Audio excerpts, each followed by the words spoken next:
അസ്സലാമു അലൈക്കും. അൽഹംദുലില്ലാഹി റബ്ബിൽ ആലമീൻ വസ്സലാത്തു വസ്സലാമു അലാ റസൂലിഹിൽ അമീൻ വഅലാ ആലിഹി വസഹ്ബിഹി അജ്മഈൻ അമ്മാ ബഅദ്. റബ്ബി ഇശ്റഹ് ലി സ്വദ്രി വയസ്സിർ ലി അംരി വഹ്ലുൽ ഉഖ്ദതം മിൻ ലിസാനി യഫ്ഖഹു ഖൗലി. ഈ സമ്മേളനത്തിൻ്റെ ആദരണീയനായ അധ്യക്ഷൻ ഷരീഫ് സാഹിബ്,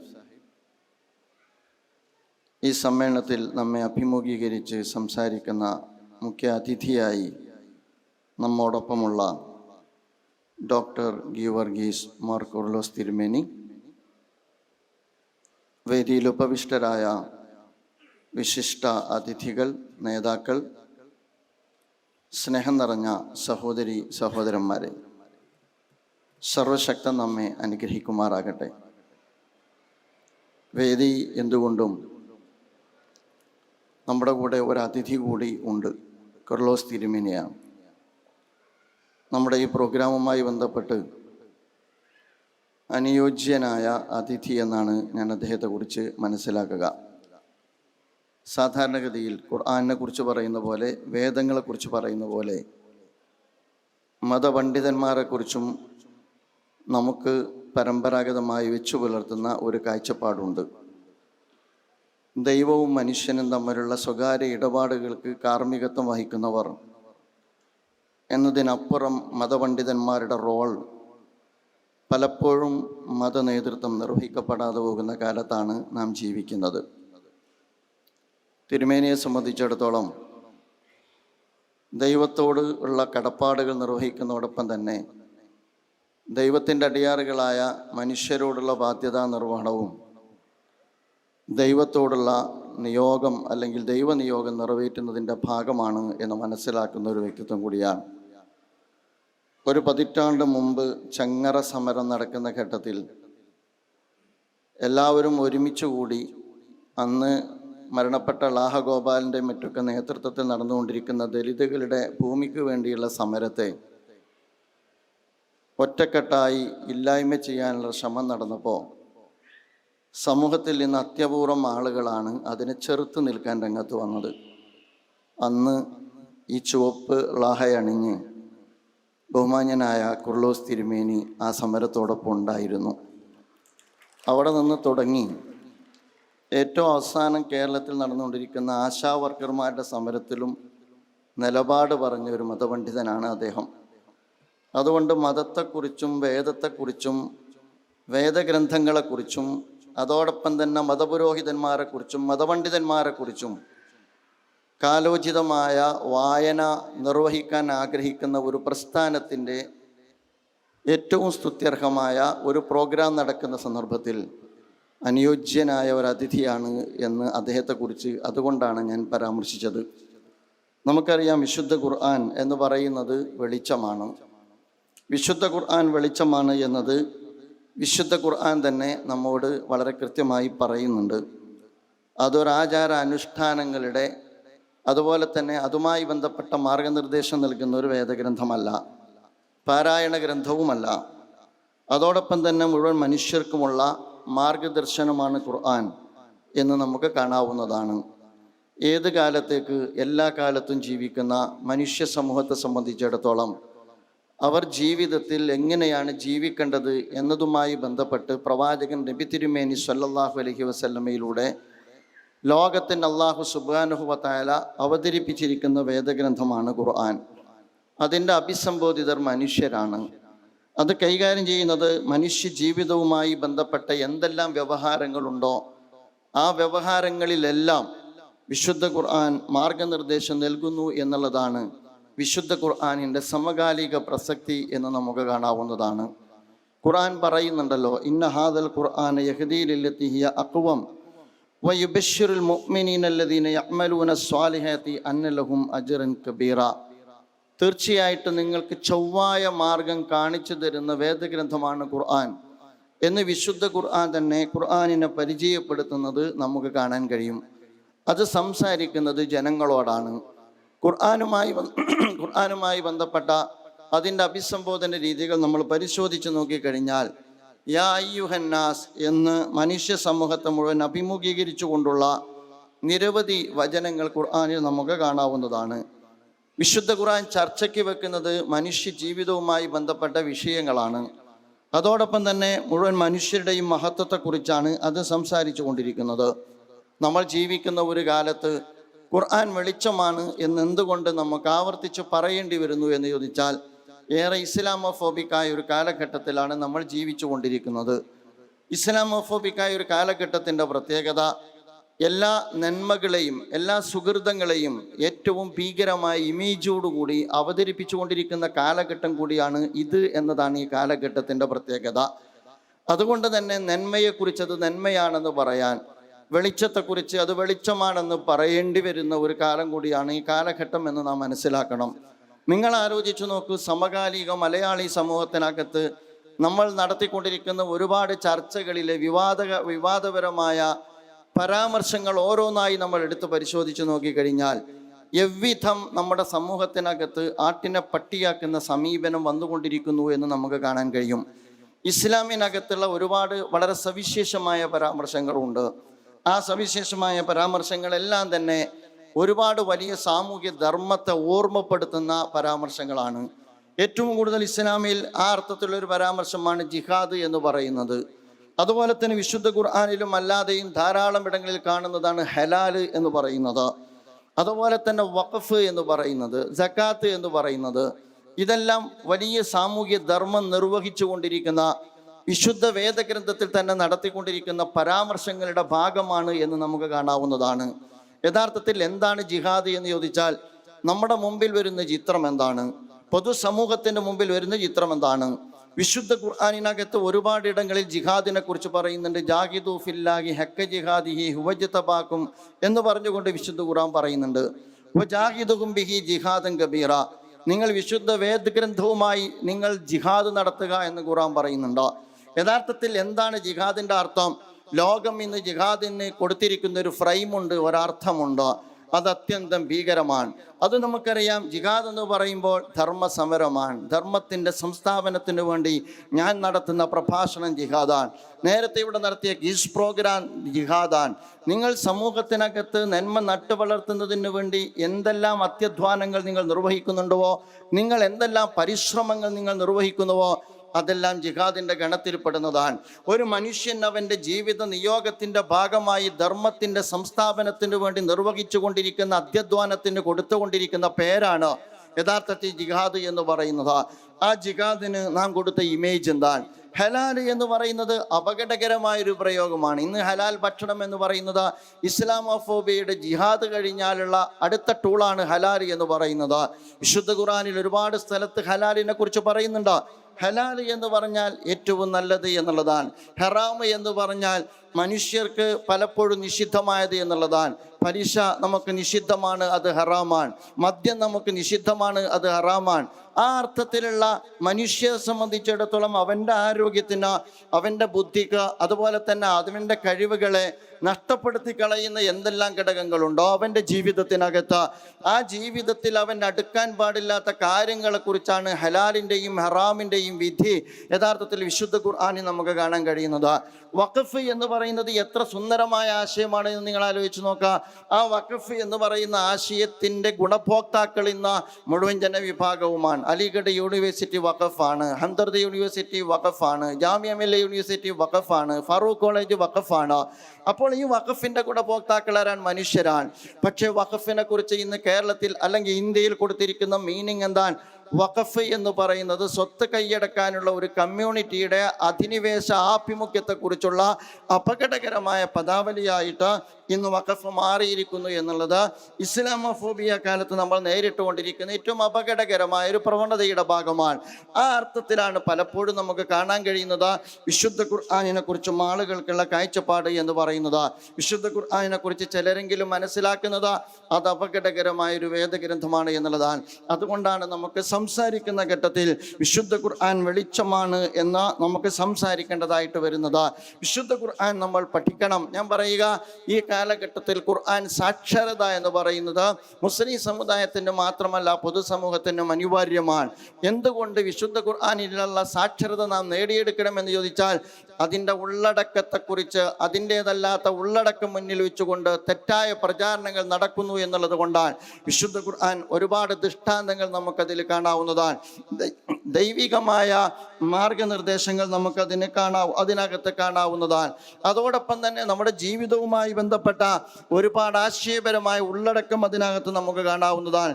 ഖുർആൻ നിങ്ങൾ പരിശോധിക്കുന്ന ഘട്ടത്തിൽ വിശുദ്ധ ഖുർആനിൽ നിങ്ങൾക്ക് ചരിത്രം നിങ്ങൾക്കതിൽ കാണാൻ കഴിയും. ഒരുപാട് ചരിത്രം നിങ്ങൾക്ക് അതിൽ കാണാൻ കഴിയും. പക്ഷേ വിശുദ്ധ ഖുർആൻ ഒരു ചരിത്ര ഗ്രന്ഥമാണോ എന്ന് ചോദിച്ചാൽ അതൊരു ചരിത്ര ഗ്രന്ഥമല്ല. 25ഓളം വരുന്ന പ്രവാചകന്മാരെ കുറിച്ചുള്ള വിശദമായ ചരിത്രം വിശുദ്ധ ഖുർആനിൽ പരാമർശിക്കുന്നത് നമുക്ക് കണ്ടെത്താൻ കഴിയുന്നതാണ്. അതേസമയം വിശുദ്ധ ഖുർആൻ ഒരു ചരിത്ര ഗ്രന്ഥമല്ല. ശാസ്ത്രീയമായ ഒരുപാട് കാര്യങ്ങൾ നിങ്ങളോട് അഫലാ തതഫക്കറൂൻ എന്നൊക്കെ പറഞ്ഞുകൊണ്ട് ഖുർആൻ ചോദിക്കുന്നുണ്ട്. എന്നാൽ വിശുദ്ധ ഖുർആൻ ഒരു ശാസ്ത്രീയ ഗ്രന്ഥമാണോ എന്ന് ചോദിച്ചാൽ വിശുദ്ധ ഖുർആൻ ഒരു ശാസ്ത്രീയ ഗ്രന്ഥമല്ല. ഭാഷാ സാഹിത്യത്തെക്കുറിച്ച് ഭംഗിയായ അവതരണ രീതി, ഞാൻ ചില പരാമർശങ്ങൾ പിന്നീട് നടത്താം, വിശുദ്ധ ഖുർആനിൽ നമുക്ക് കണ്ടെത്താൻ കഴിയുന്നതാണ്. എന്നാൽ ഇതൊരു ഭാഷാ സാഹിത്യ ഗ്രന്ഥമാണോ? അതുമല്ല. അതോടൊപ്പം തന്നെ നമുക്കറിയാം പ്രവചനങ്ങളുണ്ട്, എന്നാൽ ഇതൊരു പ്രവചന ഗ്രന്ഥമല്ല. ഒരുപാട് ഫിലോസഫി വിശുദ്ധ ഖുർആൻ പറയുന്നുണ്ട്, എന്നാൽ ഇതൊരു ഫിലോസഫിക്കൽ ഗ്രന്ഥമല്ല. അതിനൊക്കെ അപ്പുറം മനുഷ്യൻ്റെ ജീവിതത്തിൻ്റെ താളാത്മകത ഉൾക്കൊണ്ടുകൊണ്ട് ജീവിതത്തിന് നേരെ പിടിച്ചു വെച്ച ആശയപരമായ കണ്ണാടിയാണ് യഥാർത്ഥത്തിൽ വിശുദ്ധ ഖുർആൻ എന്ന് പറയുന്നത്. നിങ്ങളുടെ ജീവിതത്തിൽ വെളിച്ചം നൽകുന്ന മാർഗനിർദ്ദേശ ഗ്രന്ഥമാണ് യഥാർത്ഥത്തിൽ വിശുദ്ധ ഖുർആൻ എന്ന് നമുക്ക് കാണാവുന്നതാണ്. നിങ്ങൾ ആലോചിച്ചു നോക്ക്, പർവ്വതങ്ങളെ കുറിച്ച് പറയുന്നില്ലേ, ഭൂമിയെക്കുറിച്ച് ഖുർആൻ പറയുന്നില്ലേ? 1-2 പരാമർശങ്ങൾ മാത്രം. ഭൂമിയെ ഞാൻ നിങ്ങൾക്കൊരു വിരിപ്പാക്കി തന്നു എന്ന് വിശുദ്ധ ഖുർആൻ പറയുന്നുണ്ട്. വൽ ജിബാല ഔത്താദ, അതുപോലെ തന്നെ പർവ്വതങ്ങളെ ഞാൻ ആണിയാക്കി നിശ്ചയിച്ചു എന്ന് വിശുദ്ധ ഖുർആൻ നമ്മോട് പറയുന്നുണ്ട്. പർവ്വതങ്ങൾ ആണിയാവുക എന്ന് പറഞ്ഞാൽ ഒരാണിയുടെ മുനമ്പാണ് ഒരു ഫർണിച്ചറിന് മുകളിൽ നമ്മൾ കാണുക, അതിൻ്റെ ബാക്കി എല്ലാ ഭാഗവും അടിയിലാണ്. അതുപോലെ ഈ ഭൂമിയാകുന്ന സംവിധാനത്തെ അതിൻ്റെ സന്തുലിതാവസ്ഥയിൽ നിലനിർത്തുന്നിടത്തുള്ള ആണികളാണ് പർവ്വതങ്ങൾ എന്ന് വിശുദ്ധ ഖുർആൻ തന്നെ പറയുന്നുണ്ട്.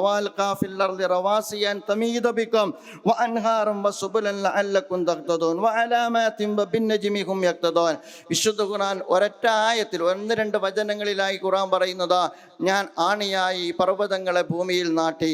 അതുപോലെ തന്നെ നക്ഷത്രങ്ങൾ, താരാപഥങ്ങൾ എന്ന് പറയുന്നത് നമ്മുടെ യാത്രാ വേളകളിൽ നിങ്ങൾക്ക് ദിശ നിർണയിച്ച് നൽകുന്ന ഏറ്റവും വലിയ ദൃഷ്ടാന്തമായി നിങ്ങൾക്ക് നൽകി. അത്തരത്തിലുള്ള ഒരുപാട് അടയാളങ്ങളെ കുറിച്ച്, അൻഹാറിനെ കുറിച്ച് ഖുർആൻ പറയുന്നുണ്ട്. നദികൾ നിങ്ങളുടെ സഞ്ചാരത്തിന് അല്ലാഹു സുബ്ഹാനഹു വ തആല നിങ്ങൾക്ക് സൗകര്യം ഒരുക്കി തന്നോ എന്ന് വിശുദ്ധ ഖുർആൻ പറയുന്നുണ്ട്. ഇത്തരത്തിലുള്ള ഒരുപാട് വചനങ്ങൾ വിശുദ്ധ ഖുർആനിൽ നമുക്ക് പരിശോധിച്ചാൽ കാണാവുന്നതാണ്. കടലിനെ കുറിച്ച് പറയുന്നുണ്ട്, സമുദ്രത്തെക്കുറിച്ച് പറയുന്നുണ്ട്, സമുദ്രത്തിനകത്തുള്ള ഉപ്പുവെള്ളത്തിനകത്തുള്ള തെളിനീരിനെ കുറിച്ച് പറയുന്നുണ്ട്. മർജൽ ബഹ്റൈനി യൽതഖിയാൻ ബൈനഹുമാ ബർസഖുൻ ലാ യബ്ഗിയാൻ എന്ന് പറഞ്ഞുകൊണ്ട് ഖുർആൻ പരാമർശിക്കുന്നുണ്ട്.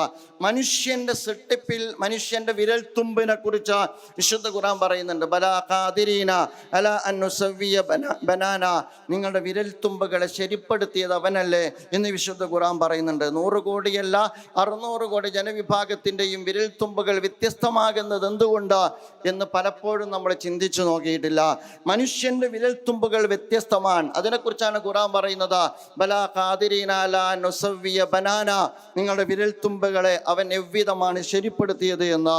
ഗോളങ്ങളെക്കുറിച്ച്, തേനീച്ചയെക്കുറിച്ച്, അതുപോലെ തന്നെ ഒട്ടകത്തെക്കുറിച്ച്, ഉറുമ്പിനെക്കുറിച്ച്, എട്ടുകാലിയെക്കുറിച്ച് ഇതെല്ലാം പരാമർശിക്കുന്നത് ഒരു മൃഗത്തെ പരിചയപ്പെടുത്തുന്ന പോലെയല്ല, ഒരു പ്രാണിയെ പരിചയപ്പെടുത്തുന്നത് പോലെയല്ല.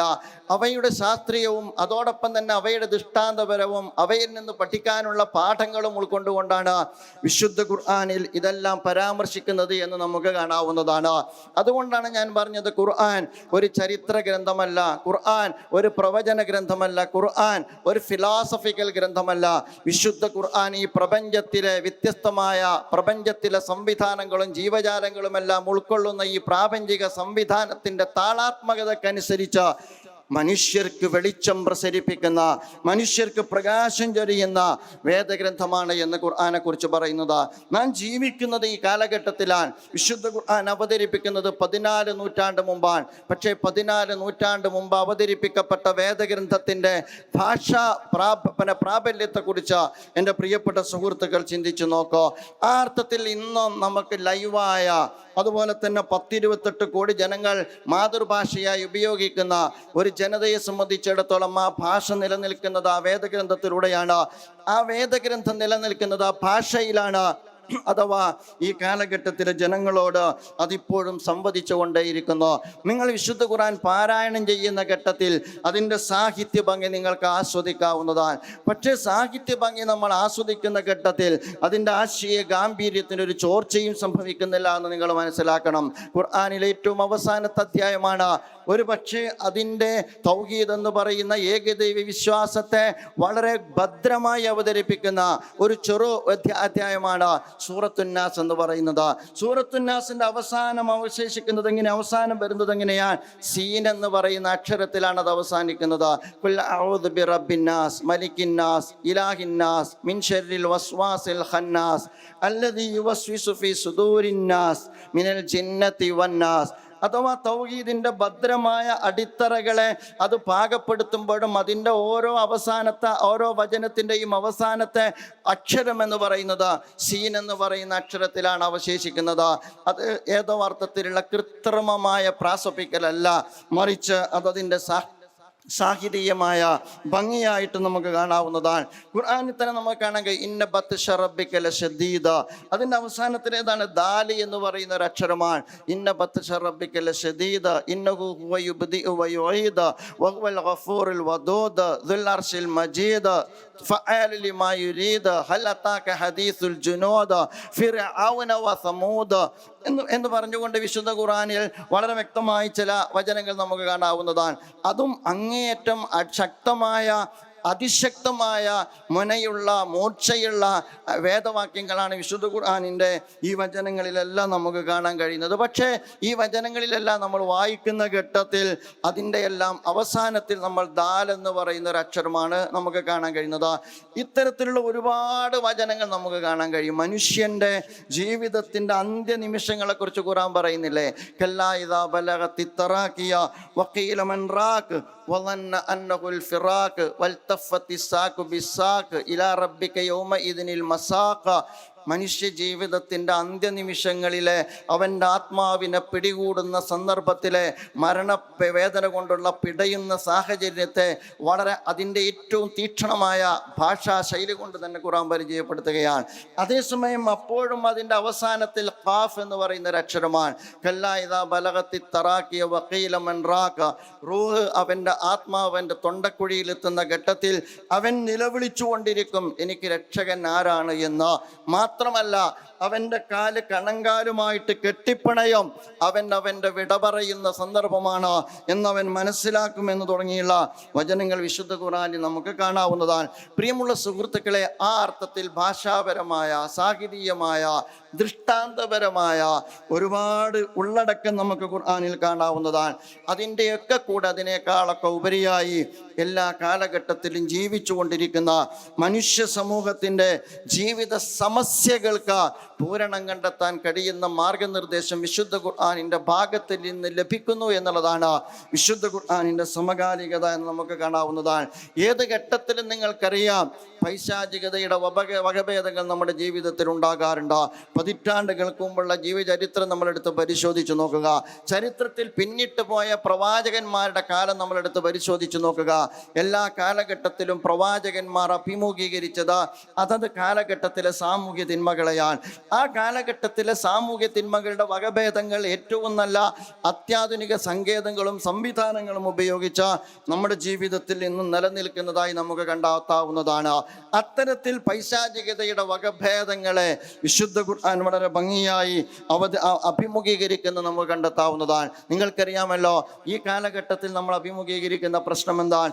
ഉദാര ലൈംഗികത ഈ കാലഘട്ടത്തിൽ നമ്മൾ അഭിമുഖീകരിച്ചു കൊണ്ടിരിക്കുന്ന ഏറ്റവും അപകടകരമായ പ്രശ്നം. മാത്രമാണ്. കൾച്ചറൽ ലിബറലിസം നമ്മുടെ ജീവിതത്തെ തന്നെ യഥാർത്ഥത്തിൽ സ്വാധീനിച്ചുകൊണ്ടിരിക്കുന്ന ഒരു കാലഘട്ടത്തിലാണ്. വ്യക്തി കേന്ദ്രീകൃതവും ആത്മനിഷ്ഠയിൽ അധിഷ്ഠിതവും സ്വതന്ത്രവുമായ ഒരു ജീവിത രീതി നമുക്കകത്ത് രൂപപ്പെട്ടു വന്നുകൊണ്ടിരിക്കുന്നു. ഓരോരുത്തരും അവനവനിലേക്ക് നീങ്ങിക്കൊണ്ടിരിക്കുന്ന, അവനവനിലേക്ക് പരിമിതപ്പെട്ടുകൊണ്ടിരിക്കുന്ന, അപരൻ്റെ ഇഷ്ടാനിഷ്ടങ്ങളെപ്പോലും പരിഗണിക്കാത്ത ഒരു സാമൂഹ്യ ജീവിതം നമുക്കിടയിൽ വികസിച്ചു വന്നുകൊണ്ടിരിക്കുന്നുണ്ട്.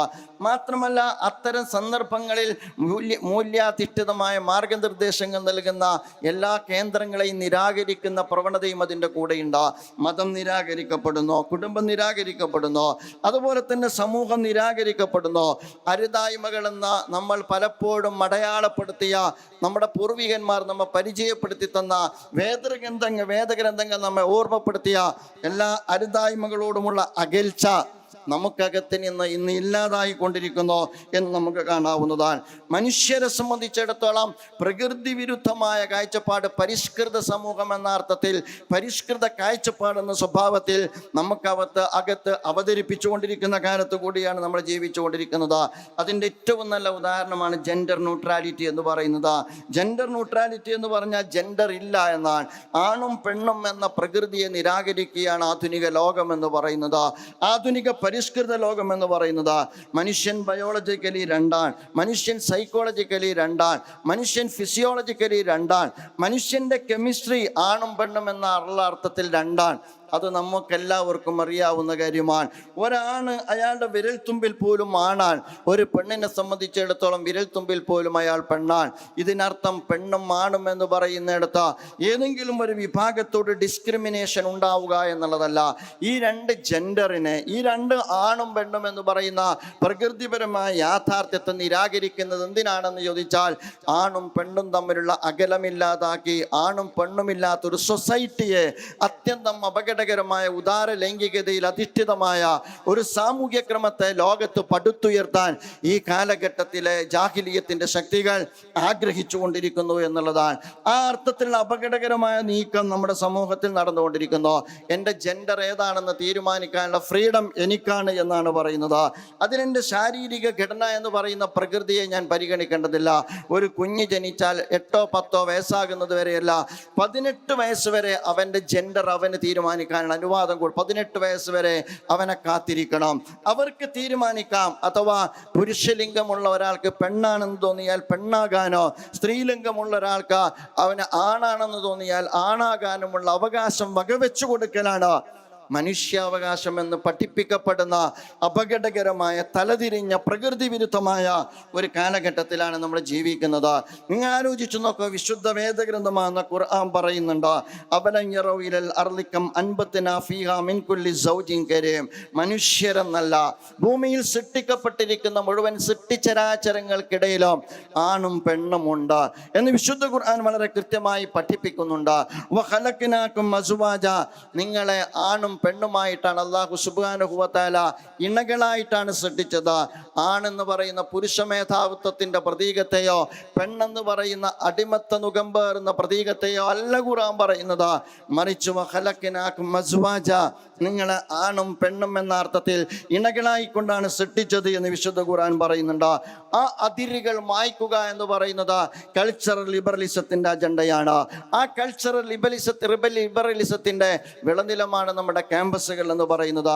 സെക്സും ഡ്രഗ്സും വയലൻസും നമ്മുടെ പുതിയ തലമുറക്കകത്ത് വ്യാപകമാക്കുന്നിടത്ത് ഒരു ദർശനത്തിൻ്റെ പിൻബലത്തോടു കൂടിയാണ് അത് വ്യാപകമാക്കുന്നത് എന്ന് നമുക്ക് തിരിച്ചറിയാൻ സാധ്യമാകേണ്ടതുണ്ട്. ആ ദർശനം എന്ന് പറയുന്നത് എനിക്ക് എന്ത് ചെയ്യണമെങ്കിലും, ഞാൻ എന്ത് ചെയ്യണമെങ്കിലും മറ്റുള്ളവർക്ക് ഉപദ്രവമുണ്ടോ എന്ന് മാത്രം ഞാൻ നോക്കിയാൽ മതി. അതാണ് ഹാം പ്രിൻസിപ്പിൾ എന്ന് പറയുന്നത്. ഞാനതിനെക്കുറിച്ച് വിശദമായി പറയാൻ ആഗ്രഹിക്കുന്നില്ല. പക്ഷെ ഒരു കാര്യം നമ്മൾ മനസ്സിലാക്കണം, ആ അർത്ഥത്തിൽ മറ്റൊരാൾക്ക് കുഴപ്പമില്ലെങ്കിൽ എനിക്ക് എന്തും ചെയ്യാം. മൈ ബോഡി മൈ ചോയ്സ് എന്നതാണ് അതിൻ്റെ സിദ്ധാന്തം എന്ന് പറയുന്നത്. മൈ ബോഡി മൈ റൈറ്റ്സ് എന്നതാണ് അതിൻ്റെ സിദ്ധാന്തം എന്ന് പറയുന്നത്. എൻ്റെ ശരീരം ഞാൻ എനിക്കിഷ്ടമുള്ളത് ചെയ്യും, എൻ്റെ ശരീരം ഞാൻ ഇഷ്ടമുള്ളവരുമായി പങ്കുവെക്കാം, എൻ്റെ ശരീരം ഞാൻ ഇഷ്ടമുള്ളവർക്ക് പങ്കുവെക്കാം. അഥവാ ആ അർത്ഥത്തിൽ LGBT വരെ അംഗീകരിക്കാവുന്ന, അതുപോലെ തന്നെ ഹോമോസെക്ഷാലിറ്റി വരെ അംഗീകരിക്കാവുന്ന അപകടകരമായ ഒരു സിദ്ധാന്തത്തെ വിശുദ്ധ ഖുർആൻ അസന്നിഗ്ധമായി അഭിമുഖീകരിക്കുന്നുണ്ട് എന്ന് നമ്മൾ മനസ്സിലാക്കണം. അലാ ലഹുൽ ഖൽഖു വൽ അംറ തബാറക്കല്ലാഹു റബ്ബുൽ ആലമീൻ. എടോ, നിന്റെ ശരീരത്തിന്റെ ഉടമ നീയല്ല, എൻ്റെ ശരീരത്തിന്റെ ഉടമ ഞാനാണ്. എനിക്ക് ഇഷ്ടമുള്ളതുപോലെ ചെയ്യാമെന്ന കാഴ്ചപ്പാടിനപ്പുറം എൻ്റെ ശരീരത്തിന്റെ ഉടമ അല്ലാഹുവാണ്, എൻ്റെ സൗകര്യത്തിന്റെ ഉടമ അല്ലാഹുവാണ്, എൻ്റെ എല്ലാ ആരോഗ്യത്തിൻ്റെയും ഉടമ അല്ലാഹുവാണ്, അഥവാ ദൈവം തമ്പുരാനാണ്. അതുകൊണ്ട് എൻ്റെ ശരീരത്തെ ഞാൻ ഉപയോഗപ്പെടുത്തേണ്ടത് ദൈവത്തിൻ്റെ ഹിതപ്രകാരമായിരിക്കണമെന്ന അടിസ്ഥാന വിദ്യാഭ്യാസം വിശുദ്ധ വേദഗ്രന്ഥം നൽകുന്നു. കൾച്ചറൽ ലിബറലിസം മുന്നോട്ട് വെക്കുന്ന ആശയധാരയെ അതിശക്തമായ രീതിയിൽ വിശുദ്ധ ഖുർആൻ അഭിമുഖീകരിക്കുന്നു എന്നാണ് ഞാൻ പറഞ്ഞതിനർത്ഥം. ഒരുപാട് വിശുദ്ധ ഖുർആനിലെ മനുഷ്യപ്രകൃതം മാറ്റുന്നതുമായി ബന്ധപ്പെട്ട വചനങ്ങൾ വരെ നമുക്ക് വിശുദ്ധ ഖുർആനിൽ കാണാൻ കഴിയും. ഓരോരുത്തർക്കും എന്താണോ ഫീൽ ചെയ്യുന്നത് അതിനനുസരിച്ച് ലിംഗമാറ്റ ശാസ്ത്രക്രിയ വരെ നടത്തി മനുഷ്യന്റെ ജീവിതം അപകടത്തിലാക്കുന്ന പ്രകൃതി വിരുദ്ധമായ, പ്രകൃതിയുടെ താളത്തിന് വിരുദ്ധമായ നീക്കത്തെ വിശുദ്ധ വേദഗ്രന്ഥം ശക്തമായ രീതിയിൽ നിരാകരിക്കുന്നു. പ്രിയമുള്ള സുഹൃത്തുക്കളെ, ഇവിടെ വിശുദ്ധ ഖുർആൻ പറയുന്നത്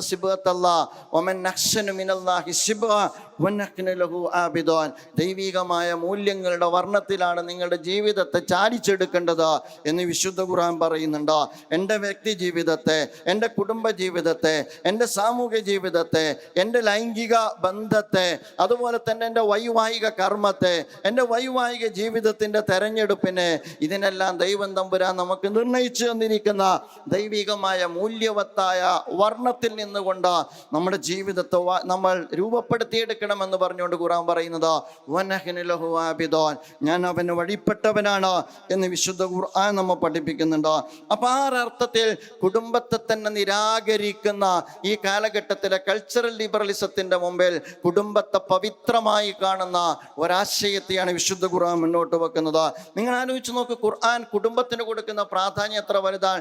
യാ അയ്യുഹന്നാസു തഖൂ റബ്ബക്കുമുല്ലദീ ഖലഖക്കും മിൻ നഫ്സിൻ വാഹിദ വഖലഖ മിൻഹാ സൗജഹാ വബസ്സ മിൻഹുമാ റിജാലൻ കസീറൻ വനിസാഅ വത്തഖുല്ലാഹല്ലദീ തസാഅലൂന ബിഹി വൽ അർഹാം ഇന്നല്ലാഹ കാന അലൈക്കും റഖീബ. സൂറത്ത് നിസായിലെ 1-ാമത്തെ വചനമാണ്. സൂറത്ത് നിസായിലെ 1-ാമത്തെ വചനത്തിൽ വിശുദ്ധ ഖുർആൻ കുടുംബ ബന്ധത്തിന് കൊടുത്തിരിക്കുന്നത് ദൈവത്തിന്റെ പേരാണ്. റഹ്മ്, കാരുണ്യം എന്ന് പറയുന്ന പേരാണ്. കുടുംബ ബന്ധത്തെക്കുറിച്ച് നിന്നോട് ദൈവം തമ്പുരാൻ ചോദ്യം ചെയ്യുമെന്നുള്ളതാണ്. ഇന്ന് സൃഷ്ടിക്കപ്പെടുന്ന ഒരു അരാജകത്വമാണ്. അച്ഛനോട് കടപ്പാടില്ലാത്ത, അമ്മയോട് കടപ്പാടില്ലാത്ത, മക്കളോട് കടപ്പാടില്ലാത്ത, സൊസൈറ്റിയോട് കടപ്പാടില്ലാത്ത, അവനവൻ്റെ ആത്മസുഖം അപരന് പ്രയാസം സൃഷ്ടിക്കാത്ത രീതിയിൽ ആഘോഷമയമാക്കാൻ അനുവാദം നൽകുന്ന ഒരു സംസ്കാരത്തിനകത്ത് കടപ്പാടുകളുടെ സൗന്ദര്യമുള്ള തുരുത്താണ് കുടുംബജീവിതം എന്ന് വിശുദ്ധ ഖുർആൻ നമ്മെ പഠിപ്പിച്ചോ. കടപ്പാടുകളുടെ സൗന്ദര്യമുള്ള ആസ്വാദ്യകരമായ തുരുത്താണ് കുടുംബജീവിതം. അവിടെ മാതാപിതാക്കൾ സംരക്ഷിക്കപ്പെടുന്ന, കൊച്ചുകുട്ടികൾ പരിഗണിക്കപ്പെടുന്ന, മുതിർന്നവർ ബഹുമാനിക്കപ്പെടുന്ന, ഭാര്യാഭർത്താക്കന്മാർ അങ്ങോട്ടും ഇങ്ങോട്ടും ഇണകളായി ജീവിക്കുന്ന, സന്തോഷവും സമാശ്വാസവും ലഭിക്കുന്ന ലിതസ്കുനു ഇലൈഹ എന്ന് വിശുദ്ധ ഖുർആൻ പറഞ്ഞില്ലേ. വമിൻ ആയാതിഹി അൻ ഖലഖ ലക്കും മിൻ അൻഫുസിക്കും ലിതസ്കുനു ഇലൈഹ വജഅല ബൈനക്കും മവദ്ദതൻ വറഹ്മ. മനസ്സിന് കുളിര് നൽകുന്ന കേന്ദ്രമാണ് കുടുംബം. മനസ്സിന് കുളിര് നൽകുന്ന കേന്ദ്രം, കൊച്ചുകുട്ടികൾ ലാളിക്കപ്പെടുന്ന കേന്ദ്രം, മുതിർന്നവർ പരിഗണിക്കപ്പെടുന്ന കേന്ദ്രം, വാർദ്ധക്യത്തിൽ എത്തി നിൽക്കുന്നവർ പരിചരിക്കപ്പെടുന്ന കേന്ദ്രം, വൃദ്ധസദനങ്ങളുടെയും അഗതി മന്ദിരങ്ങളുടെയും അളവ് കുറക്കുന്ന ഏറ്റവും ഉജ്ജ്വലമായ എൻ്റെ മാതാപിതാക്കൾ എൻ്റെ സ്വർഗമാണ് എന്ന് പഠിപ്പിക്കുന്ന കേന്ദ്രം. ഹുമാ ജന്നത്തുക വനാറുക, നിന്റെ മാതാപിതാക്കൾ നിന്റെ സ്വർഗമാണ് എന്ന് പ്രവാചകൻ നബി തിരുമേനി സല്ലല്ലാഹു അലൈഹി വസല്ലം പഠിപ്പിക്കുന്നത് കൊണ്ടാണ്. വഖലാ റബ്ബുക അല്ലാ തഅബുദു ഇല്ലാ ഇയ്യാഹു വബിൽ വാലിദൈനി ഇഹ്സാന. നിന്റെ നാഥൻ നിന്നോട് കൽപ്പിച്ചിരിക്കുന്നു, ദൈവത്തിന് വഴിപ്പെടുന്നത് പോലെ പ്രധാനമാണ് മാതാപിതാക്കളോട് മാധ്യമായി വർത്തിക്കുക എന്ന് പറയുന്നത്. ഫലാ തഖുൽ ലഹുമാ ഉഫിൻ എന്ന് പറയുന്നുണ്ട്. മാതാപിതാക്കളോട് ഛേ എന്ന് പോലും പറയരുത് എന്ന് പഠിപ്പിക്കുന്ന ഒരു ദർശനമാണ് വേദഗ്രന്ഥം എന്ന് പറയുന്നത്.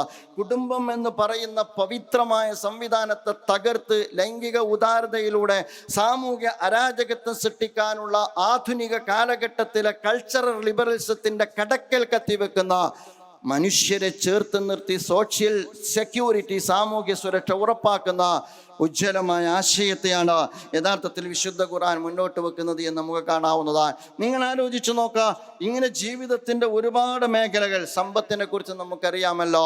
സമ്പത്ത് ജീവിതത്തിൻ്റെ പ്രധാനപ്പെട്ട ഒരു ഘടകമാണ്. നമ്മുടെ രാജ്യത്തിൻ്റെ നിലനിൽപ്പുമായി ബന്ധപ്പെട്ട്, ലോകത്തിൻ്റെ നിലനിൽപ്പുമായി ബന്ധപ്പെട്ട അധിനിവേശത്തിൻ്റെ പോലും അജണ്ട സമ്പത്താണ് എന്ന് നമുക്കറിയാവുന്നതാണ്. പലപ്പോഴും കോളനിവൽക്കരണത്തിൻ്റെ അജണ്ട സമ്പത്താണ്. നമുക്കറിയാം PM ശ്രീ നമ്മുടെ കേരളത്തിൽ വന്നത് സാമ്പത്തിക അജണ്ടയോടുകൂടി. ഞാൻ അതിലേക്ക് രാഷ്ട്രീയത്തിലേക്കൊന്നും ഞാനിപ്പോൾ കിടക്കുന്നില്ല. ഞാൻ പറഞ്ഞു വരുന്നത് അജണ്ട ഫണ്ടിൻ്റെ കൂടെ വരുന്നു എന്നുള്ളതാണ്. ക്യാപിറ്റലിസം നിലകൊള്ളുന്നത് ഫിനാൻസ് കേന്ദ്രീകൃതമായിട്ടാണ്. കമ്മ്യൂണിസം നിലകൊള്ളുന്നത് സാമ്പത്തിക സിദ്ധാന്ത കേന്ദ്രീകൃതമായിട്ടാണ്. അതുപോലെ തന്നെ സോഷ്യലിസവും സമ്പത്തുമായി ബന്ധപ്പെട്ട വ്യവഹാരങ്ങളെ കേന്ദ്രീകരിച്ചുകൊണ്ടാണ് അതിൻ്റെ ആശയപരമായ വിശകലനങ്ങൾ മുന്നോട്ട് വെക്കുന്നത്. സമ്പത്തിനെ കുറിച്ചും ഖുർആൻ എത്ര സുന്ദരമായിട്ടാണ് പഠിപ്പിക്കുന്നത്. സമ്പത്ത് നിൻ്റെതല്ല, ദൈവത്തിൻ്റെതാണ്. നിനക്ക് ദൈവം നൽകിയതിൽ നിന്ന് നീ കൊടുക്കുക എന്നുള്ളതാണ്. സമ്പത്ത് എൻ്റേതല്ല, സമ്പത്ത് ദൈവത്തിൻ്റെതാണ്. സമ്പത്ത് എനിക്ക് ദൈവം തന്നിട്ടുണ്ടെങ്കിൽ ദൈവഹിതപ്രകാരം അത് ചെലവഴിക്കേണ്ടതാണ്. ദൈവഹിതപ്രകാരം അത് ചെലവഴിക്കുമ്പോൾ അതിലൊരുപാട് അവകാശികൾ ഉള്ളതാണ്. ആ അവകാശികൾക്കുള്ള അവകാശം കൊടുക്കുക എന്നുള്ളത് ദൈവഹിതപ്രകാരം ജീവിക്കുന്ന ഒരു ദൈവ വിശ്വാസിയുടെ ബാധ്യതയാണ്. അതുകൊണ്ട് എൻ്റേതല്ല സമ്പത്ത് എന്ന ഒന്നാമത്തെ വിദ്യാഭ്യാസം, എൻ്റെ സമ്പത്തിൽ മറ്റുള്ളവർക്ക് അവകാശമുണ്ട് എന്നുള്ള രണ്ടാമത്തെ വിദ്യാഭ്യാസം. അതോടൊപ്പം തന്നെ പലിശയുമായി ബന്ധപ്പെട്ട് ഖുർആൻ പറഞ്ഞു, അഹല്ലല്ലാഹുൽ ബൈഅ വഹറമ റിബ. നീ കച്ചവടം ചെയ്തോ, നീ ഒരിക്കലും പലിശ ചെയ്യാൻ പാടില്ല എന്ന്. ഹലാൽ അവിടെ വരുന്നുണ്ട്. നേരത്തെ പറഞ്ഞ അപകടകരമായ ഹലാൽ അവിടെ വരുന്നുണ്ട്. ഹലാൽ എന്താ പറഞ്ഞത്? അഹല്ലല്ലാഹുൽ ബൈഅ, കച്ചവടം ഹലാലാണ്, കച്ചവടം ഹലാലാണ്. അതേപോലെ തന്നെ വിശുദ്ധ ഖുർആൻ അതിൻ്റെ അടുത്ത മറയിൽ പറഞ്ഞു വഹറമ റിബ, നിങ്ങൾക്ക് പലിശ നിഷിദ്ധമാണ്. നിങ്ങൾ ആലോചിച്ചു നോക്കുക, അതിമ നിർത്തിയോ? സമ്പത്തുമായി ബന്ധപ്പെട്ട ഖുർആനിൻ്റെ വിദ്യാഭ്യാസം അതിമ നിർത്തിയോ? നിർത്തിയില്ല. സക്കാത്ത് ഈ വിശുദ്ധ ഖുർആൻ നമുക്ക് പഠിപ്പിച്ചു തന്നു. നമസ്കാരത്തെക്കുറിച്ച് പഠിപ്പിക്കുന്ന ഇടത്തൊക്കെ ഖുർആൻ സക്കാത്തിനെ കുറിച്ച് പറയുന്നുണ്ട്. വിശുദ്ധ ഖുർആൻ എന്ന് പറയുന്നത് ആരാധനകളെ കുറിച്ച് മാത്രമല്ല, ഒരു ക്ഷേമസമ്പൂർണമായ ഒരു സാമൂഹ്യ ക്രമത്തെ, ഒരു നാഗരിക ക്രമത്തെ കെട്ടിപ്പടുക്കാൻ അനുയോജ്യമായ ഒരു മനുഷ്യ ജീവിതത്തിൽ അനുയോജ്യമായ ജീവിതത്തിൻ്റെ മുഴുമേഖലകളെയും ബാധിക്കുന്ന നിർദ്ദേശം കൂടി നൽകുന്ന ഗ്രന്ഥമാണ്. അതുകൊണ്ട് നമസ്കാരത്തെക്കുറിച്ച് പറയുന്നിടത്തൊക്കെ ഖുർആൻ പറയുന്നത് നിന്റെ സ്വത്തിൽ നിന്ന് 2.5% സക്കാത്ത് കൊടുക്കണം എന്നുള്ളതാണ്. എത്ര സ്ഥലങ്ങളിലെല്ലാം ഖുർആനിൽ പറഞ്ഞിട്ടുണ്ടോ? ഏതാണ്ട് ഒട്ടുമിക്ക സ്ഥലങ്ങളിലും പടച്ചോനോടുള്ള ദൈവത്തോടുള്ള ആരാധന നിർവഹിക്കാൻ പറയുന്ന ഖുർആൻ പടപ്പുകൾക്ക് നിന്റെ സ്വത്തിൽ നിന്നുള്ള അവകാശം നിശ്ചിത ശതമാനം കൊടുക്കണമെന്ന് പഠിപ്പിക്കുന്നുണ്ടോ? അങ്ങനെ സക്കാത്ത് കൊടുത്തിട്ട് തീരാത്ത പ്രശ്നങ്ങളുണ്ടോ? അങ്ങനെ അവിടെ വിശുദ്ധ ഖുർആൻ നമ്മോട് പഠിപ്പിക്കുന്ന ഒരു കാര്യം, നീ അങ്ങനെയാണെങ്കിൽ സ്വതക്ക കൊടുക്കണം. ഇൻഫാക്കിനെ കുറിച്ച് പറയുന്നുണ്ടോ? സ്വതക്കയെ കുറിച്ച് പറയുന്നുണ്ടോ? മാത്രമല്ല നാം മനസ്സിലാക്കേണ്ട ഒരു കാര്യം, പിശുക്കിനെ കുറിച്ച് വിശുദ്ധ ഖുർആൻ ശക്തമായി വിയോജിക്കുന്നുണ്ട്. അത് പാപമാണ്. അവിടം കൊണ്ട് നിർത്തിയില്ല. നീ ദൂർത്തടിക്കാൻ പാടില്ല, ദുർവ്യയം ചെയ്യാൻ പാടില്ല. വല്ലദീന ഇദാ അൻഫഖൂ ല യുസ്രിഫു വല യഖ്തുറു വകാന ബൈന ദാലിക ഖവാമ. നീ ചെലവഴിക്കുന്ന ഘട്ടത്തിൽ നീ പിശുക്ക് കാണിക്കരുത്, നീ ചെലവഴിക്കുന്ന ഘട്ടത്തിൽ നീ ദൂർത്തടിക്കരുത്.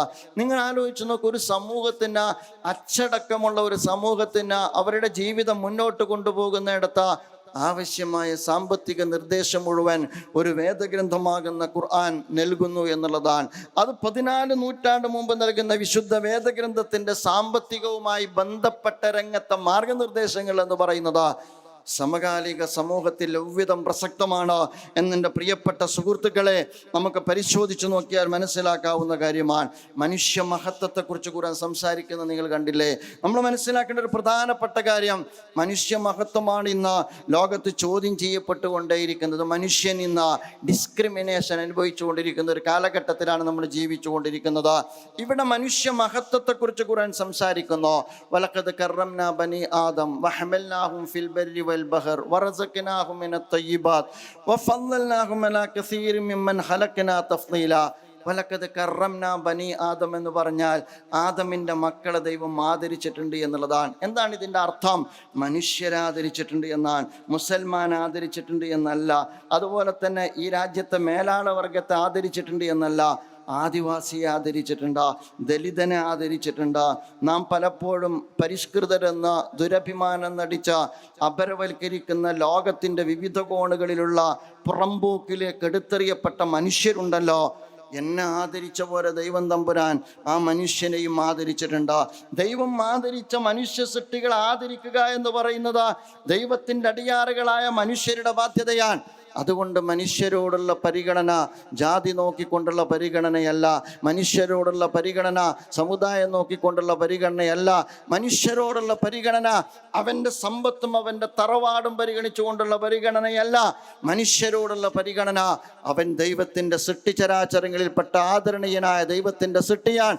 അതുകൊണ്ട് ദൈവത്തിൻ്റെ പ്രീതി എനിക്ക് കരഗതമാക്കണമെങ്കിൽ ആ ദൈവത്തിൻ്റെ സൃഷ്ടിചരാചരങ്ങളിൽപ്പെട്ട ദൈവത്തിൻ്റെ അടിയാറുകളായ മനുഷ്യരോടുള്ള ബാധ്യത ഞാൻ നിർവഹിക്കുന്നതിലൂടെ മാത്രമേ എനിക്ക് ലഭ്യമാവുകയുള്ളൂ എന്ന വിദ്യാഭ്യാസം വിശുദ്ധ ഖുർആൻ നമുക്ക് നൽകുന്നുണ്ട്. നമുക്കറിയാലോ, നേരത്തെ ജിഹാദിനെ കുറിച്ച് ഞാൻ പറഞ്ഞു. ജിഹാദ് ഈ കാലഘട്ടത്തിലെ ഇസ്ലാമോഫോബിയ ഉപയോഗിച്ചുകൊണ്ടിരിക്കുന്ന ടൂളുകളിൽ പ്രധാനപ്പെട്ട ടൂളാണ്. നിങ്ങൾ ആലോചിച്ചു നോക്കുക, ജിഹാദ് അവിടെ നിൽക്കട്ടെ, അത് പറയുന്നത് യുദ്ധത്തെക്കുറിച്ചാണല്ലോ. യഥാർത്ഥത്തിൽ ഇസ്ലാം യുദ്ധത്തെക്കുറിച്ചല്ല സംസാരിച്ചത്, ഇസ്ലാം കരാറിനെ കുറിച്ചാണ് സംസാരിച്ചത്. യുദ്ധങ്ങൾ കാര്യങ്ങൾ തീരുമാനിക്കുന്ന ഒരു കാലഘട്ടത്തിൽ കടന്നു വന്ന മഹാനായ പ്രവാചകൻ ഒരു ജനതയോട് സംസാരിച്ചത് യുദ്ധത്തെക്കുറിച്ചല്ല, സമാധാനത്തെക്കുറിച്ചാണ്. ഔസും ഹദറജ് ഗോത്രങ്ങളും പരസ്പരം തമ്മിലടിച്ചിരുന്ന ഒരു കാലത്ത് മക്കയിൽ നിന്ന് യസ്രിബിലേക്ക് വന്ന പ്രവാചകൻ അവിടെയുള്ള ക്രിസ്ത്യാനികളെയും അവിടെയുള്ള ജൂതന്മാരെയും അവിടെയുള്ള മുശ്രിക്കുകളെയും അവിടെയുള്ള മുസ്ലിങ്ങളെയും ചേർത്ത് വെച്ചുകൊണ്ട് ലോകത്ത് തുല്യതയില്ലാത്ത ഒരു കരാറ്, മദീന കരാറ് രൂപപ്പെടുത്തിയിട്ട് ഒരു സാമൂഹ്യ ക്രമത്തിനാണ് പ്രവാചകൻ അടിസ്ഥാനം പണിതത്. അവിടെ പ്രവാചകൻ അഭിമുഖീകരിച്ചത് മനുഷ്യരെയാണ് എന്ന് നമുക്ക് കാണാവുന്നതാണ്. മാത്രമല്ല, മനുഷ്യനും വിശുദ്ധ ഖുർആൻ മഹത്വം കൊടുക്കുക മാത്രമല്ല ചെയ്തത്. മൻ ഖത്തല നഫ്സൻ ബിഗൈരി നഫ്സിൻ ഔ ഫസാദിൻ ഫിൽ അർളി ഫകഅന്നമാ ഖത്തലൻ നാസ ജമിഅ. വിശുദ്ധ ഖുർആൻ പഠിപ്പിക്കുന്നുണ്ടോ, ഒരു വ്യക്തിയെ ഹത്യ ചെയ്യുന്നത് ഒരു ജനതയെ ഹത്യ ചെയ്യുന്നതിന് സമാനമാണ്. വ്യക്തിയെ വധിക്കുന്നത് ഒരു ജനതയെ വധിക്കുന്നതിന് സമാനമാണ്. ഒമൻ അഹിയാഹാ ഫകഅന്നമാ അഹിയൻ നാസ ജമിഅ. ഒരു ജനതയെ നമ്മൾ ജീവിക്കാൻ, ഒരു വ്യക്തിയെ നമ്മൾ ജീവിക്കാൻ അനുവദിക്കുന്നത് ഒരു ജനതയെ ജീവിക്കാൻ അനുവദിക്കുന്നതിന് സമാനമാണ്. ഒരു വ്യക്തിയെ നമ്മൾ അന്യായമായി വധിക്കുന്നത് ഒരു ജനതയെ വധിക്കുന്നതിന് സമാനമാണ് എന്നോ, ഒരു വ്യക്തിയെ നമ്മൾ ജീവിക്കാൻ അനുവദിക്കുന്നത് ഒരു ജനതയെ ജീവിക്കാൻ അനുവദിക്കുന്നതിന് സമാനമാണ് എന്നോ വിശുദ്ധ ഖുർആൻ സൂറത്ത് മാഇദയിൽ 32-ാമത്തെ അധ്യായത്തിൽ നമ്മൾ പഠിപ്പിക്കുന്നത് നമ്മൾ കണ്ടെത്താൻ കഴിയുന്ന കാര്യമാണ്. അതുകൊണ്ട് തന്നെ മനുഷ്യന്റെ മഹത്വം ഉദ്ഘോഷിക്കുന്ന വേദഗ്രന്ഥത്തിന്റെ പേരാണ് യഥാർത്ഥത്തിൽ വിശുദ്ധ വേദഗ്രന്ഥമാണ് ഖുർആൻ എന്ന് പറയുന്നത്. മനുഷ്യ മഹത്വത്തെക്കുറിച്ച് മാത്രമല്ല, മനുഷ്യ സമത്വത്തെക്കുറിച്ച് വിശുദ്ധ ഖുർആൻ സംസാരിക്കുന്നത് നീ കണ്ടിട്ടില്ലേ? നമ്മൾ മനസ്സിലാക്കേണ്ടത്, സമകാലിക ലോകത്ത് ഖുർആൻ എന്ന് കേൾക്കുമ്പോൾ ആളുകൾക്കിടയിൽ ഇസ്ലാമോഫോബിക്കായ ഒരു ചുറ്റുപാടിനകത്ത് ഭീതിയാണ് പലപ്പോഴും ഉയർന്നു വരാറുള്ളത്. മനുഷ്യ സമത്വത്തെക്കുറിച്ച് നമുക്കറിയാലോ, നമ്മുടെ കാലഘട്ടത്തിന്റെ ഏറ്റവും വലിയ ഇഷ്യൂ എന്താ? ഞാൻ മനസ്സിലാക്കുന്നത് ഈ കാലഘട്ടത്തിന്റെ ഏറ്റവും പ്രധാനപ്പെട്ട ഇഷ്യൂ, ഇസ്ലാമോഫോബിയക്ക് പോലും ജന്മം നൽകുന്ന ഇഷ്യൂ വംശീയതയാണ്. ആ ഇഷ്യൂ വംശീയതയാണ്. ആ വംശീയത എന്ന് പറയുന്ന അപകടകരമായ വിപത്ത് അഥവാ വംശീയ ഭ്രാന്തിലേക്ക് മനുഷ്യരെ കൊണ്ടെത്തിക്കുന്ന റാഷിസം എന്ന് പറയുന്ന അപകടകരമായ വിപത്ത് ലോകത്തിൻ്റെ വിവിധ കോണുകളിൽ മനുഷ്യ സമൂഹത്തെ പച്ചക്ക് ചുട്ടുകൊല്ലുന്നുണ്ട്. അതുപോലെ തന്നെ പച്ചക്ക് വധിക്കുന്നുണ്ട്. കൊച്ചു കുട്ടികളെ ക്രൂരമായി കൊന്നൊടുക്കുന്നുണ്ട്. രോഗികൾക്ക് വരെ നേരെ ബോംബിംഗ് നടത്തിക്കൊണ്ടിരിക്കുന്നുണ്ട്. ആ വംശീയത നമ്മുടെ രാജ്യത്തും ഇന്ന് ശക്തമാണ് എന്ന് നിങ്ങൾക്ക് എല്ലാവർക്കും അറിയാം. എന്താണ് വംശീയതയുടെ പ്രത്യേകത? വംശീയതയുടെ പ്രത്യേകത എന്ന് പറയുന്നത് ഞങ്ങൾ ശരിയാണ് എന്ന് മാത്രമല്ല, ഞങ്ങളല്ലാത്തവരെല്ലാം അശുദ്ധരാണ്. ഞങ്ങൾ ശരിയാണ് എന്നുള്ളതല്ല, ഞങ്ങൾ ശുദ്ധരാണ്, മറ്റുള്ളവരെല്ലാം അശുദ്ധരാണ്. അങ്ങനെ വംശവിശുദ്ധിയിൽ അധിഷ്ഠിതമായ ഒരു കാഴ്ചപ്പാടിനകത്ത് നിന്നുകൊണ്ട് വിശുദ്ധരല്ലാത്ത അശുദ്ധരെന്ന അവർ പരികൽപ്പന നൽകിയ ജനവിഭാഗത്തെ വംശീയമായി ഉന്മൂലനം ചെയ്യുക എന്ന് പറയുന്ന പ്രക്രിയ ഭരണകൂട രൂപം പ്രാപിച്ച ഒരു കാലത്താണ് നമ്മളെല്ലാവരും ജീവിച്ചുകൊണ്ടിരിക്കുന്നത്. ഇവിടെ വിശുദ്ധ ഖുർആൻ മനുഷ്യ സാഹോദര്യത്തെ, വിശ്വസാഹോദര്യത്തെ, മനുഷ്യ സമത്വത്തെ വിശുദ്ധ ഖുർആൻ ഉദ്ഘോഷിക്കുന്നുണ്ട്. നമുക്കറിയാമല്ലോ, ഖുർആനിൻ്റെ ഒരു വചനമുണ്ട്, യാ അയ്യുഹന്നാസ്. ഈ വിശുദ്ധ ഖുർആൻ വെളിച്ചമാണ് എന്ന് പറയുന്ന ഈ ക്യാമ്പയിൻ്റെ സമാപനത്തിൻ്റെ സമാരംഭം കുറിച്ച ഖുർആൻ പാരായണത്തിൻ്റെ ഘട്ടത്തിൽ പാരായണം ചെയ്ത വാക്യം കൂടിയാണത്, യാ അയ്യുഹന്നാസ്. അവിടെ വിളിച്ചത് മനുഷ്യരെ എന്നാണ്. യാ അയ്യുഹന്നാസ്, മനുഷ്യരെ, ഇന്നാ ഖലഖനാകും മിൻ ദക്കരിൻ വ ഉൻസാ വജഅൽനാകും ശുഉബൻ വ ഖബായില ലിതആറഫു ഇന്ന അക്രമക്കും ഇൻദല്ലാഹി അത്ഖാക്കും. മനുഷ്യരെ, നിങ്ങൾ ഒരാണിൽ നിന്നും ഒരു പെണ്ണിൽ നിന്നും സൃഷ്ടിക്കപ്പെട്ടവരാണ്. നിങ്ങൾ ഗോത്രങ്ങളും വർഗങ്ങളുമായത് തിരിച്ചറിയുന്നതിന് വേണ്ടിയാണ്. എൻ്റെ പേരെന്താണ്? എൻ്റെ പേര് മനുഷ്യനാണ്. എൻ്റെ വീട് എവിടെയാണ്? എൻ്റെ വീട് ഭൂമിയിലാണ്. ഇതൊരാളെ ഐഡൻറ്റിഫൈ ചെയ്യാനുള്ള വർത്തമാനമല്ല. അതുകൊണ്ട് എനിക്കൊരു പേരുണ്ടോ, എനിക്കൊരു തറവാടുണ്ടോ, എനിക്കൊരു നാടുണ്ടോ, അതെൻ്റെ മഹത്വത്തെ മറ്റൊരാളിൽ നിന്ന് ഒരണുവളവ് പോലും വർദ്ധിപ്പിക്കുന്നില്ല, വികസിപ്പിക്കുന്നില്ല എന്ന കാഴ്ചപ്പാട് വിശുദ്ധ ഖുർആൻ അസന്നിഗ്ധമായി പഠിപ്പിക്കുന്നുണ്ട്. അതുകൊണ്ടാണ് ഈ വേദഗ്രന്ഥത്തിൻ്റെ അടിസ്ഥാനത്തിൽ ഒരു വലിയ പരിവർത്തനത്തിന് നാന്ദി കുറിച്ച മഹാനായ പ്രവാചകൻ ലോകത്തോട് വിട പറയുന്ന ഘട്ടത്തിൽ അദ്ദേഹത്തിൻ്റെ പ്രഭാഷണത്തിൻ്റെ പ്രധാനപ്പെട്ട ഒരു ഉള്ളടക്കം ഇന്ന റബ്ബക്കും വാഹിദ് ഇന്ന അബാക്കും വാഹിദ് എന്നുള്ളതായിരുന്നു. ഇന്ന റബ്ബക്കും വാഹിദ് ഇന്ന അബാക്കും വാഹിദ്. നിങ്ങളുടെ അച്ഛൻ ഒന്നാണ്, നിങ്ങളുടെ ഉപ്പയൊന്നാണ്. ആദമിൽ നിന്ന് വന്നതാണ്. ആദിവാസിയും ആദമിൽ നിന്ന് വന്നതാണ്, ദലിതനും ആദമിൽ നിന്ന് വന്നതാണ്, മുസൽമാനും ആദമിൽ നിന്ന് വന്നതാണ്, ക്രിസ്ത്യാനിയും ആദമിൽ നിന്ന് വന്നതാണ്. പേരിനെ കുറിച്ചുള്ള തർക്കം നമ്മൾ ഒഴിവാക്കി നിർത്തിക്കഴിഞ്ഞാൽ ഒരു മനുഷ്യനിൽ നിന്ന് വന്നതാണ്, ഒന്നിൽ നിന്ന് വന്നതാണ് എന്ന് വിശുദ്ധ ഖുർആനിൻ്റെ അധ്യാപനത്തിൻ്റെ വെളിച്ചത്തിൽ മഹാനായ പ്രവാചകൻ ലോകത്തോട് വിട പറയുന്ന ഘട്ടത്തിൽ പറയുന്നുണ്ട്, ഇന്ന റബ്ബക്കും വാഹിദ് ഇന്ന അബാക്കും വാഹിദ്. നിങ്ങൾ തീർച്ചയായിട്ടും നിങ്ങളുടെ അച്ഛൻ ഒന്നാണ്, നിങ്ങളുടെ ദൈവം ഒന്നാണ്, നിങ്ങളുടെ ഈശ്വരൻ എന്നാണ്. പിന്നെ പ്രവാചകൻ പറയുന്നത് ലാ ഫദലി അറബിയൻ ലാ ജമീ വലാലി അബൈദിൻ ലാ അസ്വദ. കറുത്തവന് വെളുത്തവനേക്കാൾ, വെളുത്തവന് കറുത്തവനേക്കാൾ, അറബിക്ക് അനറബിയേക്കാൾ യാതൊരു വ്യത്യാസവുമില്ല എന്ന് പ്രവാചകൻ ആ ജനതയെ പഠിപ്പിക്കുന്നുണ്ട്. പ്രിയമുള്ള സുഹൃത്തുക്കളെ, ഞാൻ പറഞ്ഞുകൊണ്ടുവരുന്നത് ആ അർത്ഥത്തിൽ വംശീയതക്കെതിരെയുള്ള ഏറ്റവും ശക്തമായ മറുമരുന്ന് എന്താണെന്ന് ചോദിച്ചാൽ, വംശീയതക്കെതിരെയുള്ള ഏറ്റവും ശക്തമായ മറുമരുന്ന് എന്ന് പറയുന്നത് ശിഷ്യ സാഹോദര്യമാണ്, ഉഖ്വത്താണ്, സാഹോദര്യമാണ്. ഞാനിവിടെ നിന്ന് സംസാരിക്കുമ്പോൾ എൻ്റെ പ്രിയപ്പെട്ട സഹോദരൻ, നാം ഏറെ ആദരിക്കുന്ന പുരോഗമന മത പണ്ഡിതൻ കുർലോസ് തിരുമേനി എൻ്റെ സഹോദരനാണ്. എൻ്റെ ഈ ഭാഗത്തിരിക്കുന്ന എൻ്റെ സുഹൃത്തുക്കൾ എൻ്റെ സഹോദരന്മാരാണ്. നിങ്ങൾ എൻ്റെ സഹോദരന്മാരാണ്. അതിനപ്പുറത്തേക്കുള്ള ആശയപരമായ വൈവിധ്യം എന്ന് പറയുന്നത് യഥാർത്ഥത്തിൽ ദൈവം തമ്പുരാൻ അനുവദിച്ചതാണ്. ദൈവം അനുവദിച്ചിരിക്കുന്ന വൈവിധ്യത്തെ നമ്മൾ എന്തിനാണ് വൈരുദ്ധ്യമായി കാണുന്നത്? ഇന്ന ഹദൈനാ ഹുസ്സബീല ഇമ്മാ ഷാക്കിറും വ ഇമ്മാ കഫൂറ. വിശുദ്ധ ഖുർആൻ ഒരു ഘട്ടത്തിൽ പറയുന്നുണ്ട്, മറ്റൊരാൾക്ക് മേൽ നിന്റെ ആശയത്തെ അടിച്ചേൽപ്പിക്കുക എന്നത് നിന്റെ ഉത്തരവാദിത്വമല്ല, മറിച്ച് ആശയങ്ങൾ അങ്ങോട്ടും ഇങ്ങോട്ടും കൈമാറ്റം ചെയ്യപ്പെടട്ടെ. നേരത്തെ ഇവിടെ പറഞ്ഞതുപോലെ മനുഷ്യ സ്വാതന്ത്ര്യത്തിന്റെ മുമ്പിൽ നിങ്ങൾ അത്തരത്തിലുള്ള അവതരണങ്ങൾ നടത്തട്ടെ എന്ന് വിശുദ്ധ വേദഗ്രന്ഥം നമ്മോട് പറയുന്നില്ല. ഇക്റാഹ ഫിദ്ദീൻ എന്ന് ഖുർആൻ പറയുന്നില്ലേ? നിങ്ങൾ ഒരിക്കലും അത്തരത്തിലുള്ള ആശയപരമായ ബലാത്കാരം ഈ വേദഗ്രന്ഥത്തിൻ്റെ പേരിൽ വേദഗ്രന്ഥത്തിൻ്റെ വക്താക്കളെ നിങ്ങൾ നടത്താൻ പാടില്ല എന്നുള്ളതാണ്. അതുകൊണ്ട് ഇത്തരത്തിൽ ഡിസ്ക്രിമിനേഷൻ നടത്തുന്ന, വംശവിശുദ്ധി അവകാശപ്പെടുന്ന സമകാലിക ലോകത്ത് വംശീയ ഭ്രാന്തിനെതിരെയുള്ള ശക്തമായ ആശയം വിശ്വസാഹോദര്യമാണ്. ഒരുപക്ഷെ നിങ്ങൾക്ക് കാണാൻ കഴിയും, ലോകത്തിന് മുഴുവൻ പാഠമായി കൊണ്ട് ന്യൂയോർക്ക് സിറ്റിയുടെ മേയറായി ചുമതലയേറ്റെടുത്ത സഹറാൻ മംദാനി ലോകത്തോട് വിളംബരം ചെയ്ത ഒരൊറ്റ വാചകം നിങ്ങൾ ശ്രദ്ധിക്കുക, അന്ന മീൻകും വ ഇലൈക്കും. അദ്ദേഹം പറഞ്ഞൊരൊറ്റ വാചകമാണ്, അന്ന മീൻകും വ ഇലൈക്കും. അന്ന മീൻകും വ ഇലൈക്കും എന്ന് പറഞ്ഞാൽ ഞാൻ നിങ്ങളിൽ പെട്ടവനാണ്, ഞാൻ നിങ്ങളോടൊപ്പമാണ് എന്ന സഹ്റാൻ മംദാൻ ന്യൂയോർക്ക് സിറ്റിയുടെ നെറുകയിൽ നിന്നുകൊണ്ട് ലോകത്ത് വിളംബരം ചെയ്യുമ്പോൾ അതിനൊരുപാട് അർത്ഥമുണ്ട്. ഞാൻ നിങ്ങളിൽപ്പെട്ടവനാണ്, ഞാൻ നിങ്ങളോടൊപ്പമാണെന്ന് പറഞ്ഞാൽ, ഞാൻ നിങ്ങളിൽ എന്ന് പറയുമ്പോൾ ജൂതന്മാരുണ്ട് അതിനകത്ത്, ക്രൈസ്തവ സഹോദരങ്ങളുണ്ട് അതിനകത്ത്, മുസ്ലിം സുഹൃത്തുക്കളുണ്ട് അതിനകത്ത്. ഞാൻ നിങ്ങളിൽ പെട്ടവനാണ്, ഞാൻ നിങ്ങളോടൊപ്പമാണ് എന്ന് അദ്ദേഹം ന്യൂയോർക്കിൽ നിന്ന് ഐതിഹാസികമായ വിജയത്തിന് ശേഷം ലോകത്തിൻ്റെ മുമ്പാകെ വിളംബരം ചെയ്യുന്നത് ഈ വിശ്വസാഹോദര്യത്തിൻ്റെ പ്രചോദിതമായ അത്യുജ്വലമായ പ്രഖ്യാപനമാണ് എന്ന് നമുക്ക് കാണാവുന്നതാണ്. അത് ഇസ്ലാമോഫോബിക്കെതിരെയുള്ള പ്രഖ്യാപനമാണ്, അത് വംശീയ ഭ്രാന്തിനെതിരെയുള്ള പ്രഖ്യാപനമാണ്, അത് സിയോണിസത്തിനെതിരെയുള്ള പ്രഖ്യാപനമാണ്.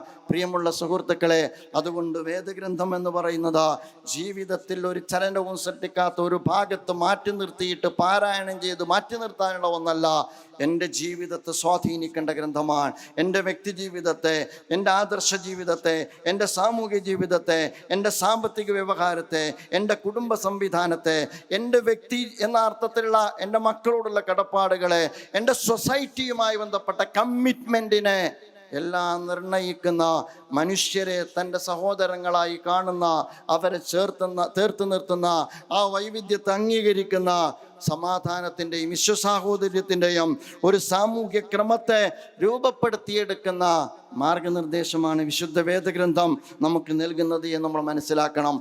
അപരനോടുള്ള മര്യാദയെക്കുറിച്ച് ഖുർആൻ പറയുന്നത് കണ്ടാൽ ചിലപ്പോൾ അത്ഭുതം തോന്നും. നമസ്കാരത്തെക്കുറിച്ച് ഖുർആൻ പൂർണ്ണമായിട്ട് പറഞ്ഞിട്ടില്ല എന്ന് നേരത്തെ ആരോ ഇവിടെ പറഞ്ഞോ. ആരാധന, നോമ്പിൻ്റെ രൂപം എന്താണ് എന്ന് ഖുർആൻ ധാരാളമായി പറഞ്ഞിട്ടില്ല എന്ന് നേരത്തെ ഇവിടെ ആരോ പറഞ്ഞു. ഞാൻ പറയുന്നത് ഇസ്ലാമിൻ്റെ ആചാരാനുഷ്ഠാനങ്ങളുടെ പരിപൂർണമായ രൂപം നിങ്ങൾക്ക് ഖുർആനിൽ കാണാൻ കഴിയില്ല. പക്ഷേ നടക്കേണ്ടതിനെ കുറിച്ച് പറഞ്ഞിട്ടുണ്ട്, ചിരിക്കുന്നതിനെ കുറിച്ച് പറഞ്ഞിട്ടുണ്ട്, സംസാര മര്യാദയെക്കുറിച്ച് പറയുന്നുണ്ട്. വലാ തുസഖിർ ഖദ്ദക ലിന്നാസി വലാ തംശി ഫിൽ അർളി മറഹ. നീ ധിക്കാരത്തോടുകൂടി ഭൂമിയിലൂടെ നടക്കരുത്, മനുഷ്യരെ കണ്ടാൽ നിന്റെ മുഖം നീ തിരിക്കരുത് എന്ന് ഖുർആൻ നമ്മോട് പറയുന്നുണ്ട്. മനുഷ്യരോട് നന്നായി വർത്തിക്കണം. മനുഷ്യരോട് എന്നാണ് പറഞ്ഞത്, മുസൽമാനോട് എന്നല്ല, ഏതെങ്കിലും മതവിഭാഗത്തോട് എന്നല്ല. വലാ തുസഖിർ ഖദ്ദക ലിന്നാസ്. അന്നാസ് എന്ന് പറഞ്ഞാൽ മാസ് എന്നാൽ മനുഷ്യരോട് നിന്റെ മുഖം നീ തിരിച്ചു കളയരുത്. വലാ തംശി ഫിൽ അർളി മറഹ. ഭൂമിയിലൂടെ നീ അഹങ്കാരത്തോടു കൂടി നടക്കരുത് എന്ന് വിശുദ്ധ ഖുർആൻ നമ്മെ പഠിപ്പിക്കുന്നുണ്ട്.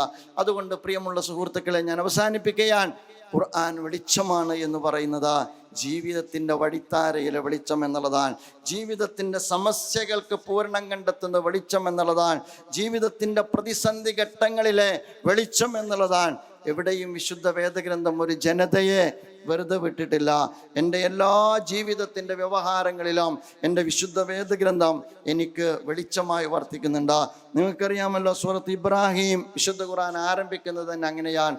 അലിഫ് ലാം റാ കിതാബൻ അൻസൽനാഹു ഇലൈക ലിതുഖ്രിജൻ നാസ മിനൽ ദുലുമാതി ഇലന്നൂർ. വിശുദ്ധ ഖുർആൻ തന്നെ പറയുന്നത് ബിഇദ്നി റബ്ബിഹിം ഇലാ സിറാത്തിൽ അസീസിൽ ഹമീദ. കിതാബൻ അൻസൽനാഹു ഇലൈക. ഈ വേദഗ്രന്ഥത്തെ നിങ്ങൾക്ക് ഞാൻ അവതരിപ്പിച്ച് തന്നിട്ടുള്ളത് ഓതാനല്ല. ഈ വേദഗ്രന്ഥത്തെ ഓതണം, പാരായണം ചെയ്യണം, പഠിക്കണം. ഞാൻ അതിനെ നിരാകരിക്കുകയല്ല. അതിൻ്റെ മൗലിക ധർമ്മം എന്ന് പറയുന്നത് കിതാബൻ അൻസൽനാഹു ഇലൈക ലിതുഖ്രിജൻ നാസ മിനൽ ദുലുമാതി ഇലന്നൂർ.